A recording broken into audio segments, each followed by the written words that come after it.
മുഖ്യമന്ത്രിക്കെതിരെ വ്യാജ ആരോപണവുമായി ഗവർണർ. കേരള സർക്കാരും മുഖ്യമന്ത്രിയും ഓണാഘോഷത്തിന് പോലും വിളിച്ചില്ലെന്നാണ് ഗവർണർ പറഞ്ഞത്. കഴിഞ്ഞ തവണത്തെ ഓണാഘോഷത്തിന് മന്ത്രിമാർ നേരിട്ടെത്തി ഗവർണറെ ക്ഷണിച്ചിരുന്നു. ചിത്രങ്ങളടക്കം പുറത്തു വന്നതോടെ ഗവർണറുടെ വ്യാജാരോപണം വീണ്ടും പൊളിഞ്ഞിരിക്കുകയാണ്.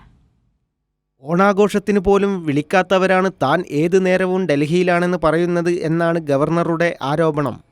മുഖ്യമന്ത്രി പിണറായി വിജയന്റെ ആരോപണത്തിന് മറുപടി നൽകിയതായിരുന്നു ഗവർണർ ആരിഫ് മുഹമ്മദ് ഖാൻ.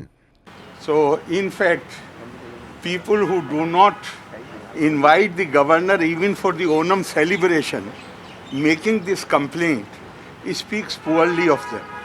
ഓണാഘോഷത്തിന്റെ ഭാഗമായി സർക്കാരിന്റെ നേതൃത്വത്തിൽ മന്ത്രിമാരായ വി ശിവൻകുട്ടിയും PA മുഹമ്മദ് റിയാസും നേരിട്ട് ഗവർണറെ കണ്ട് ക്ഷണിച്ചിരുന്നു. ഗവർണർക്ക് മന്ത്രിമാർ ഓണക്കോടിയും നൽകിയിരുന്നു. മാത്രമല്ല, സംസ്ഥാനത്തിന്റെ ഓണാഘോഷ പരിപാടിയുടെ ഫ്ലാഗ് ഓഫ് നിർവഹിച്ചതും ഗവർണറായിരുന്നു.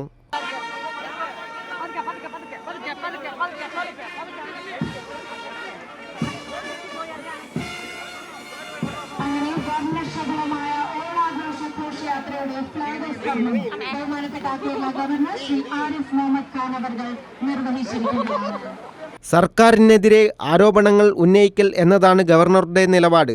ദൃശ്യങ്ങളടക്കം പുറത്തു വന്നതിനാൽ കേരള വിരുദ്ധ സമീപനം സ്വീകരിക്കുന്ന ഗവർണറുടേത് വ്യാജ ആരോപണമാണെന്ന് തെളിഞ്ഞിരിക്കുകയാണ്. കൈരളി ന്യൂസ്, തിരുവനന്തപുരം.